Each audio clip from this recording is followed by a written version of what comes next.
তোমরা তো জানো না কখন তোমরা মরবা।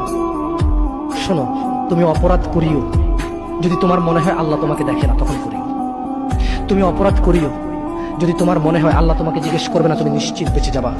তুমি অপরাধ করিও যদি তোমার মনে হয় যে আল্লাহ তোমার জন্য জাহান্নাম নির্ধারণ করবে, আর তুমি আল্লাহকে বলবা আল্লাহ আপনি বললেই হবে না, আমি জাহান্নামে যাবো। যদি এই ক্ষমতার অধিকারী হও তাহলে তুমি অপরাধ করিও।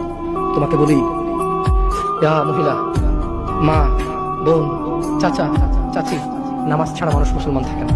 ওয়াল্লাহি আমি বলছি না কোথায় বাদ দেবেন, তর্ক পড়ে। আমি বলছি আপনি নামাজটা স্টার্ট করেন। আমি বলছি না যে তারা ওই 20 রাকাত পড়বেন না 8 রাকাত পড়বেন।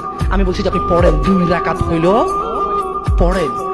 আমি বলছি যে আপনি ঈশার নামাজ 15 রাকাত দরকার নেই, আপনি শুধু 4 পড়েন। আমি কি বলছি সুন্নত বাদ দিতে?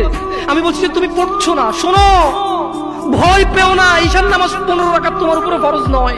আমি তোমাকে না করছি না 15 রাকাত পড়তে। আমি বলছি যে তুমি নামাজই পড়ো না, 4 পড়ো। এই 4 রাকাত ঈশা না পড়লে তুমি মুসলিম নও।